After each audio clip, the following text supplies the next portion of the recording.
Pray tell, what's that sound you hear? Nothing. Silence. And you know why? Because I am a mechanical genius. Which brings us to the point of this episode. What do you call it? An episode?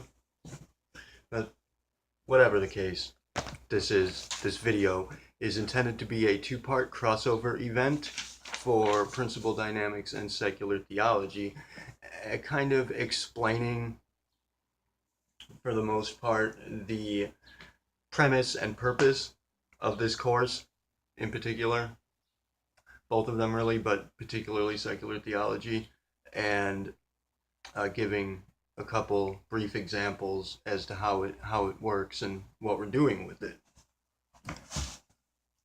So pretty much principle dynamics is intending to explain a technology in play in our daily lives that we're heretofore unaware of. Science has not discovered the forces in play yet, and we don't have mechanics to measure them and to witness them and record them and whatnot. So I'm going to jump ahead of the curve and try to provide a little know-how based on it, because I was trained in utilizing this technology, but nobody before me that I'm aware of was really quite well aware of the mechanics of it, how it operates. And before this, it was for the most part referred to as being the laws of attraction and synchronicity. And many different outlets are out there, authors and teachers and gurus and such, who can teach you different methods by which to engage it. But I decided that I wanted to go ahead and develop a full schematic for this technology and how to operate it, because I know full well that everything is grounded in physics. Everything has, mechanical aspects to it. Everything can be operated mechanically, operatively. Everything has a functionality to it. There is no supernatural, mystical nonsense. It's hogwash. There is no spirituality. It's an emotion. It's an intuitive, emotional based understanding. It's your spirit.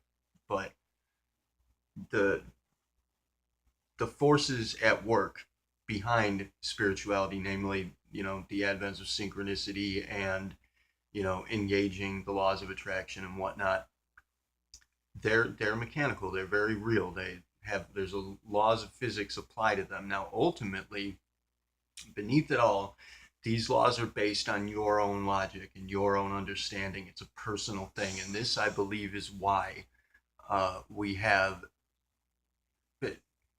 this faith-based understanding of God and spirituality, where ultimately everything is faith-based. I mean, when we conduct scientific experimentation, we expect things to behave the way that they have before because we've seen it happen repeatedly. We have faith that it's going to continue operating in the same way.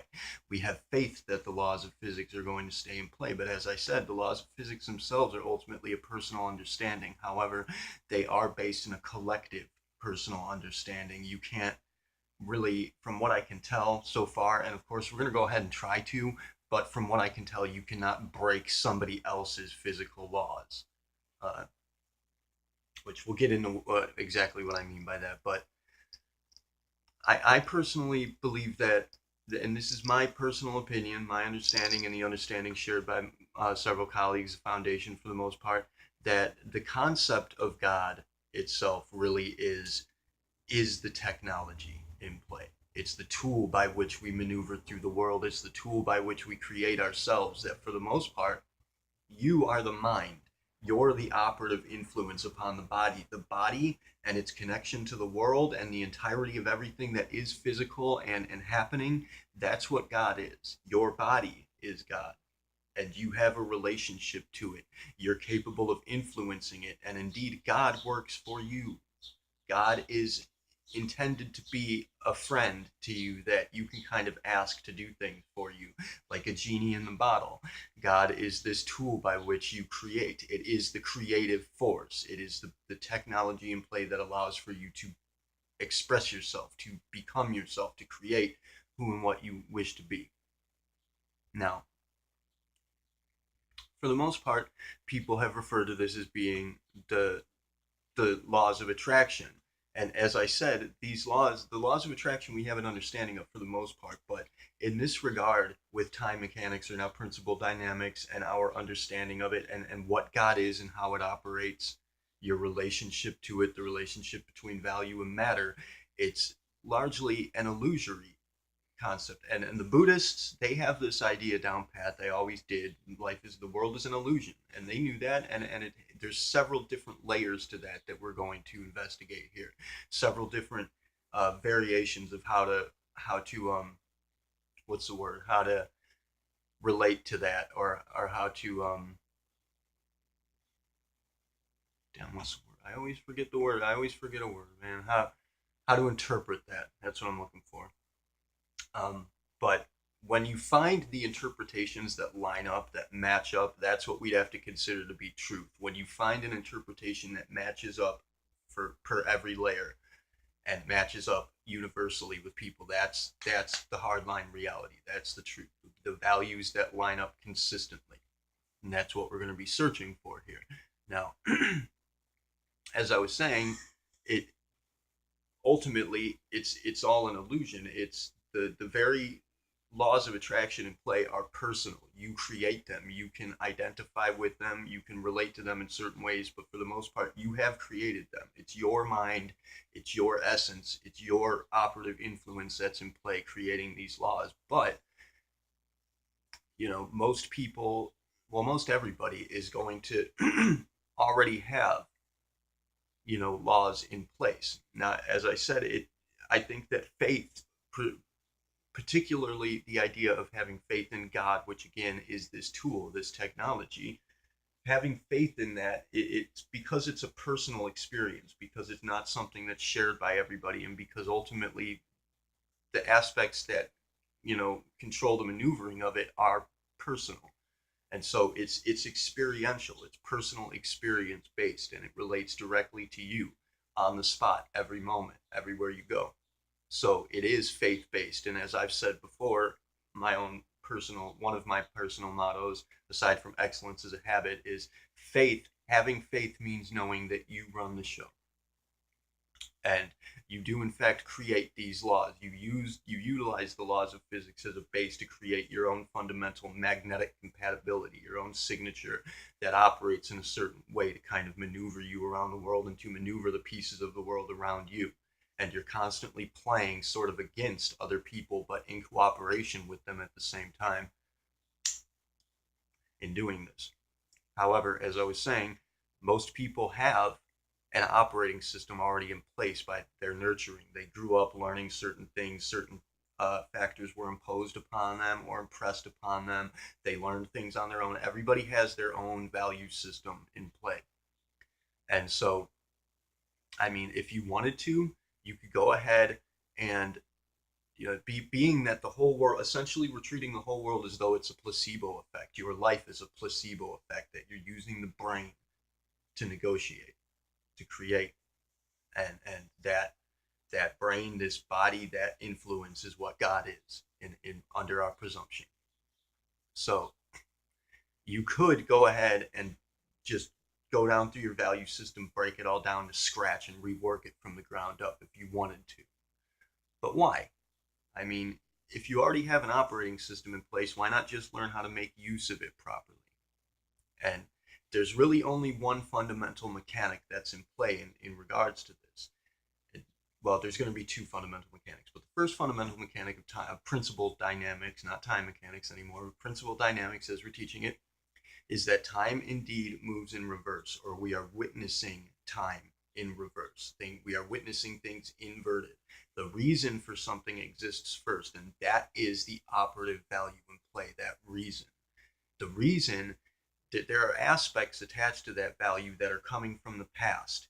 They're presenting themselves from the past, and that's where we're seeing it backwards. We're seeing elements from the past influencing our creation of now. However, the actual value in play, the reason that creates the experience, that reason, that value, that operative influence, the prime value in play is always going to exist at a point that is somewhere after forever, which just so happens to be right now. So, Keeping that in mind, the reason exists first. You put a reason into play, and then an explanation will occur to get you to that reason, to make that reason happen. And this is what God is. God is this happening that's consistently happening. Now, what we're going to do is deal with some of the faults that are in our shared operating system, because many of us are going to have a very like operating system. We've all been influenced in much the same way. Primarily, people have been influenced by modern religion because it's imposed itself upon the entirety of the world. It's impressed itself upon the minds of everyone.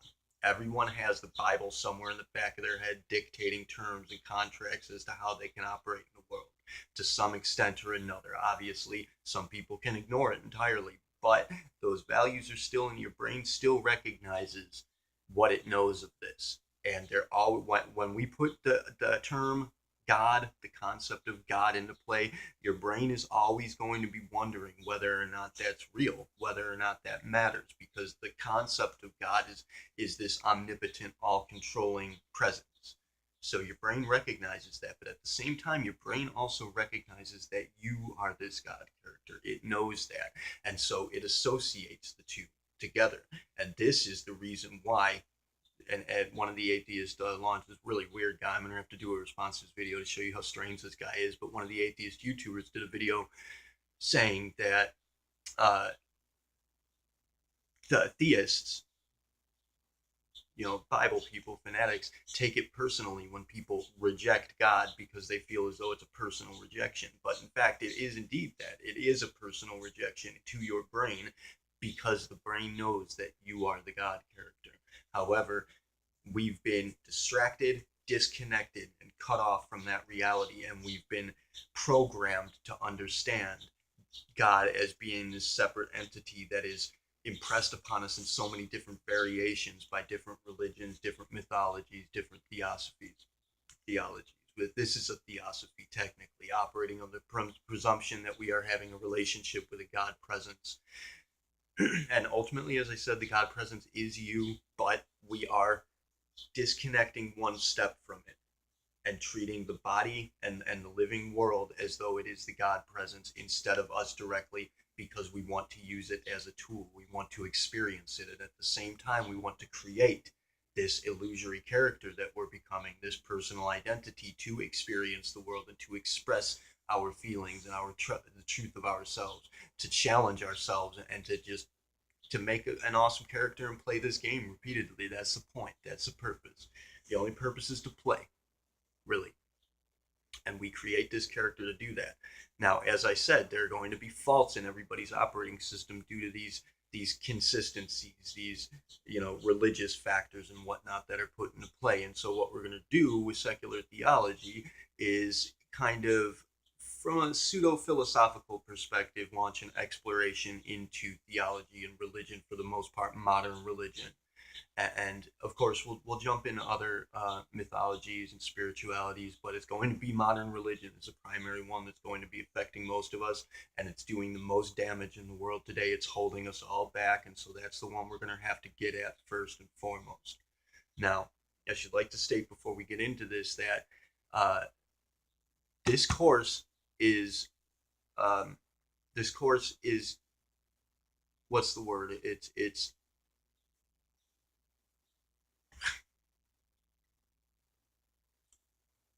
this course is operative. It's in your life. I can't think of the right word, but this course is intended to be cooperative, and it's going to test you. It's going to challenge you. I am indeed going to have certain sorts of contests, some of which may be hidden, some of which may already be hidden right in front of you. When you learn how to spot values and see how things play out, you might come to notice some things that were right in front of your face before now, if you've been watching any of these videos, that you couldn't see before. And once they are illuminated to you, they will present challenges for your psyche to play with, little tests, you could say, for your advancement in learning to utilize this technology. And indeed, there will be rewards for taking on these challenges and winning these contests. So please It's interactive. That's the word. This course is intended to be interactive.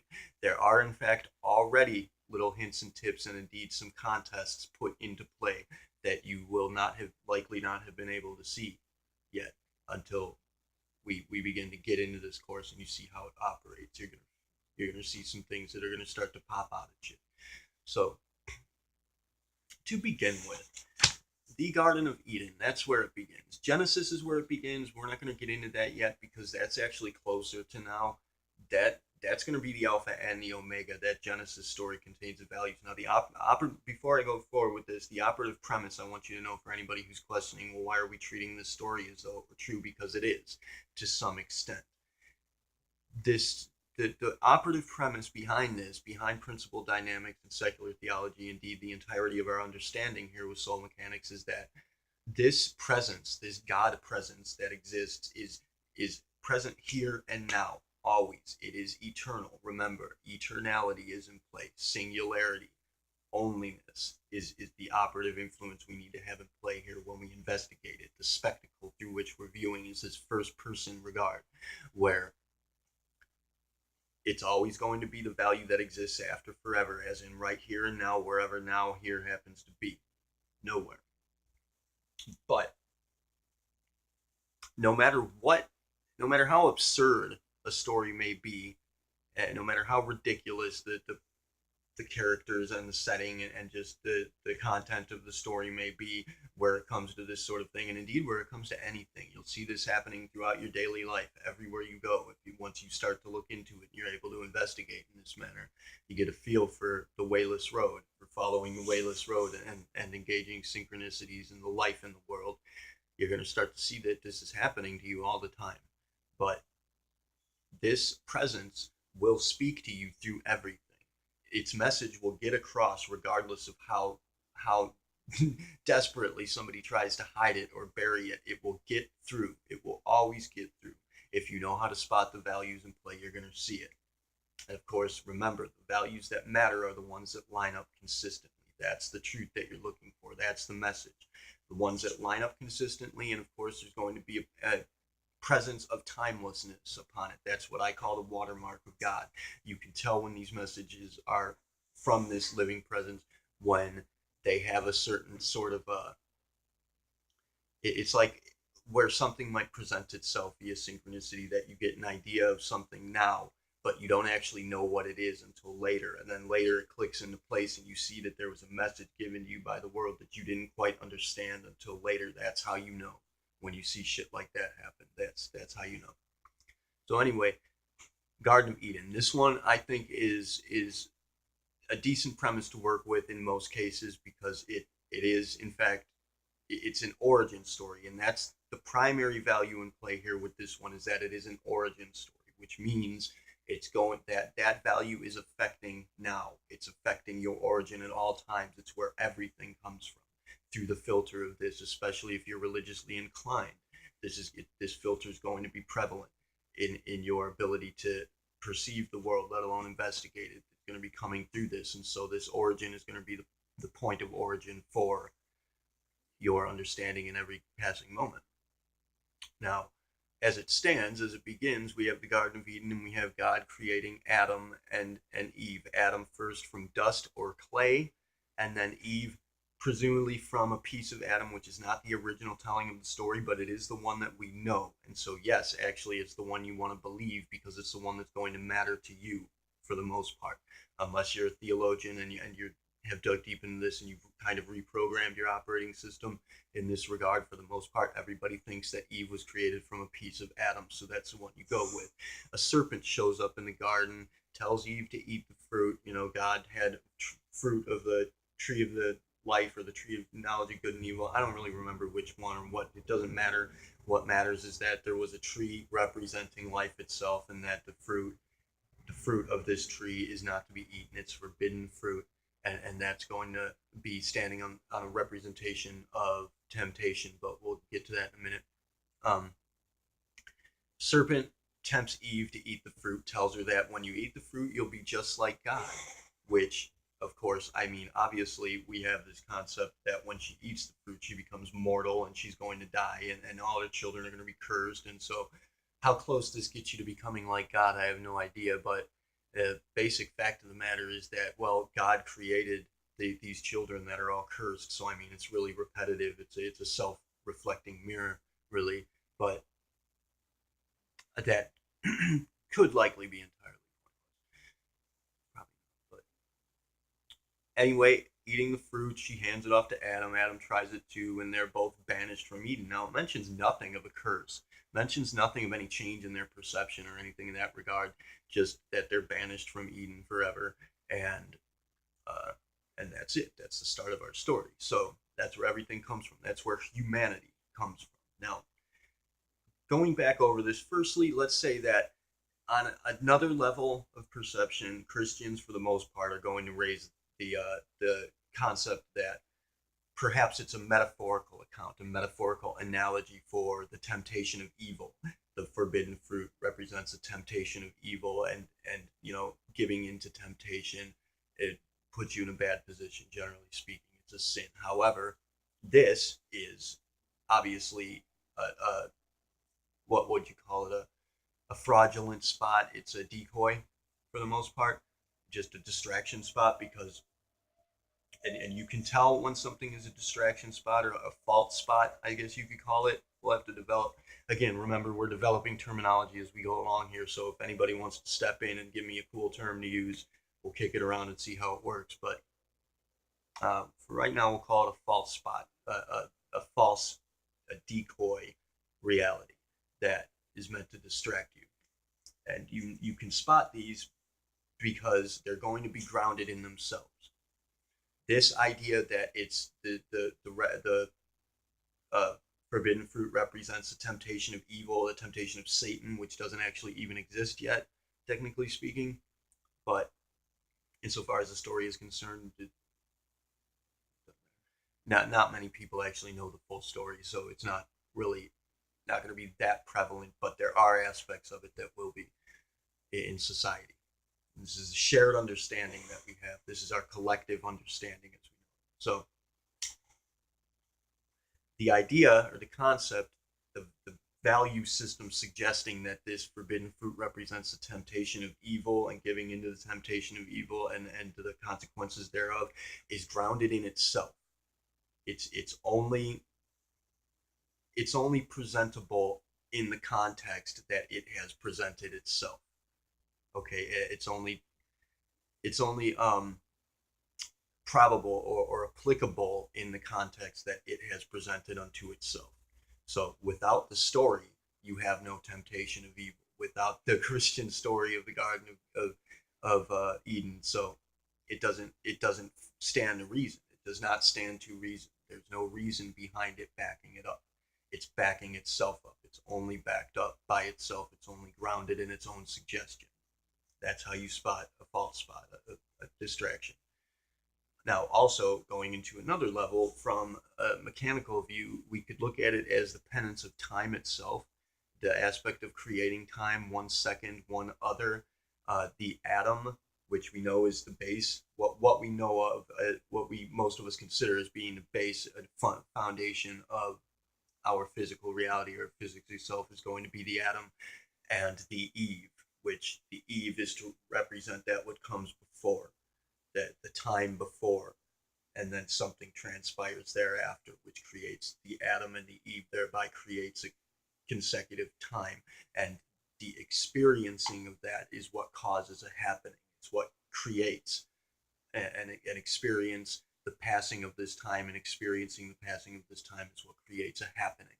So the experience being the fruit of the tree of life or the tree of the knowledge of good and evil. Either way, it doesn't matter. The fruit of this tree, fruit is that what comes from. So the value therein, the only applicable value that stands to reason beyond, above and beyond all, and throughout consistently, is experience. Experience is the fruit of life. Knowledge, understanding, wisdom, consideration, your experience is the fruit of living. So that's what is to be considered the fruit therein. The Adam and the Eve, the forbidden fruit, equals the experiencing of the passing of time. That's a very close to bottom kind of understanding. It doesn't mean much of anything. It's not really useful, but It gives an example as to how you can spot things in that regard.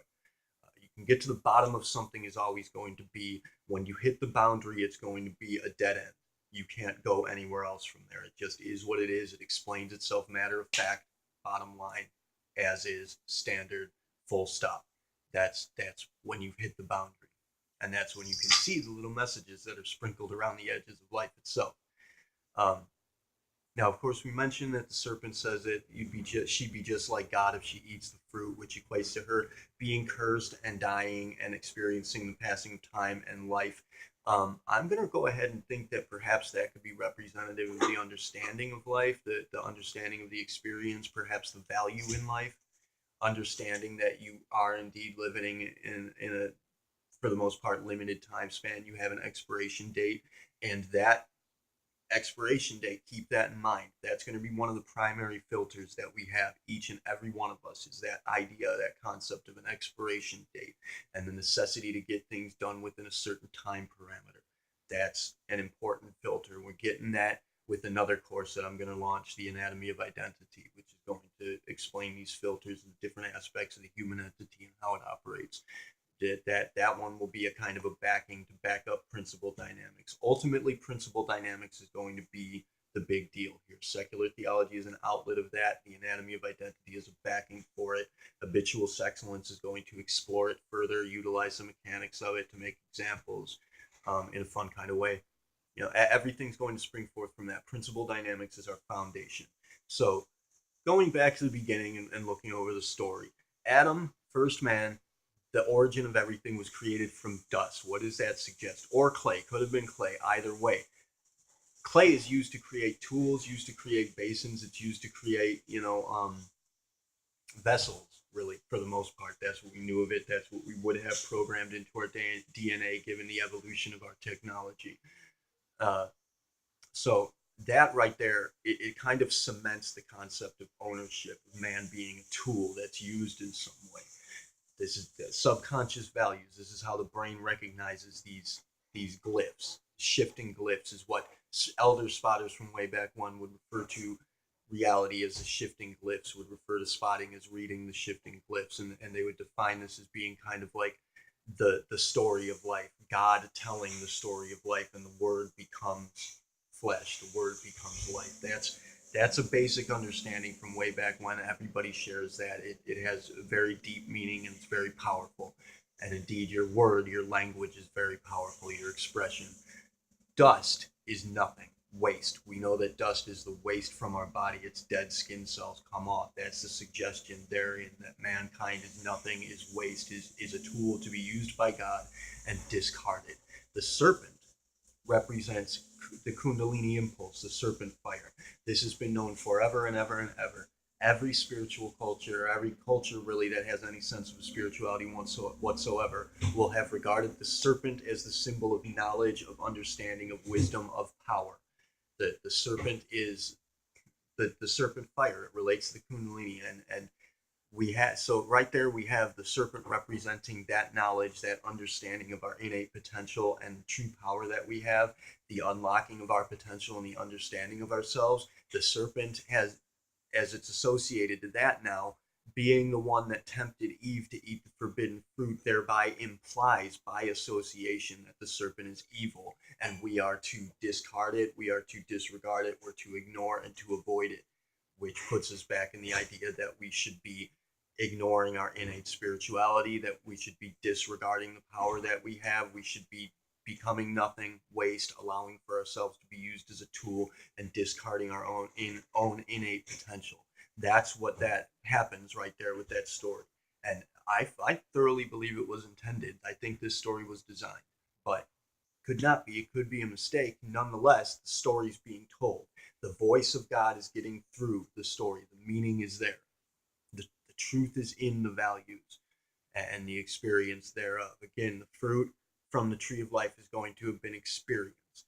And knowledge, wisdom, understanding, which knowledge, wisdom, understanding of your experience stands against God. That's why it is forbidden. God, as they're presenting it, is the concept of you being manipulated, controlled, something that has charge over your life, something that you need to be obedient and subservient to. So having your own knowledge, wisdom, your own personal education and understanding through your own experience would thereby stand against their concept of what God is. That's why it's a forbidden fruit. In case anybody was wondering, I know a lot of you ask that all the time. There you go. That's why. Now, I'm going to have to consider that. I mean, the experience is going to be the ultimate fruit of the experience itself is going to be the value, the reality, what programs your operating system, the factors in play that cause for you to think, feel, behave a certain way that are operative in your system. And this one kind of brings you to be, experiencing that value and understanding the reality of your experience makes you subject to the hazards of life and death. Ultimately, that's the truth. And I mean, that's my spotter used to say that for a spotter in play, that she wouldn't use that terminology. We hadn't invented it yet, but she would, speak in differing terms for our sort, for our tradition. A spotter a spotter's life lasts only so long as a spotter can keep it in play. If she used to say that death is waiting around every corner, death is hiding in every shadow, that you need to be wary and cautious and stay on your toes. What she meant by that, I do believe, she never quite fully explained it, but I think I've reached a conclusion of it by studying the works that she studied before me, is that a spotter for our sort, your identity, your consciousness, what you understand of yourself and your mission, your goal, what you happen to be doing, engaging the world, awake and alert, your lucidity is so far as you go. And as soon as you lose that lucidity, as soon as you break that train, as soon as you get lost in the confusion and the illusion, you're dead. You just lost a life and you have to start over again with the remnants of what you have remaining. And so that's what I believe she meant, and that's what I believe this means.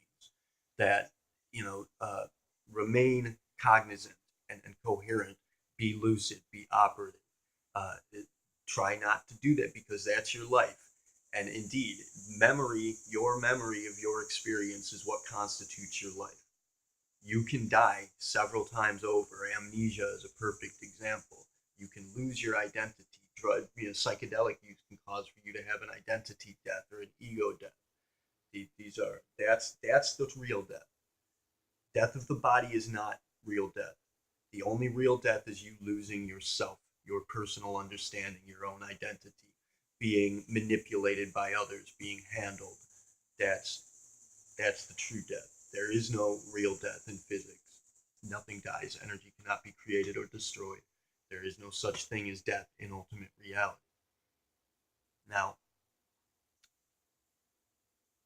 taking the forbidden fruit, which is the knowledge of experience, and taking being like God, which is like coming back to that, being just like God, is having that knowledge, that experience, being able to create your own operating system, being able to program yourself and act operatively. That's what being like God means by the serpent, is meant by the serpent. I do believe they're coming to that conclusion right here and now. But we're learning together, you and I. But um, taking that banishes you from Eden, which now I'm going to have to go ahead and set a standard here that the value of Eden seems to be ignorance. Ignorance is bliss. We know that. That's programmed into our psyche. Everybody's heard that from way back. That's been going around forever. That phrase, ignorance is bliss. And indeed, it's programmed into our brain. And indeed, we do recognize this as being such. The Garden of Eden is bliss. Bliss equals ignorance. Eating from the true Eating from the fruit of the tree and being banished from Garden of Eden is having knowledge, wisdom, and experience, having your own operative uh, constitution, and thereby you do take responsibility for your life, and in that you are exactly like God. You are the God. You have responsibility for your actions, your being, your person, and you are utilizing your own framework of experience and understanding to manipulate it. So essentially what I'm saying here from my spot is that the Garden of Eden is representative of ignorance, being banished from the Garden of Eden, being banished by the controlling God, the vindictive controlling God, the ego God, being banished from that and being set out and cast out into the real world where you are in fact in play operatively and have a designate position as yourself. You are the owner of your life. Let your owner out. So that's it for this one. We're going to touch on a different subject for the second piece of this, and then we'll get into some of the deeper shit. But we're going to touch on these two basic principles. These are fundamental ones. These are points of origin that constitute artifacts in everybody's system, and everybody's value system for the most part. Just about everybody is going to be influenced by these artifacts to some degree or another. And this indeed comes close to engaging and assaulting the actual catalyst event involved. So thank you for watching. Hila Salai, Tirvi Unesiari, my people. Namaste.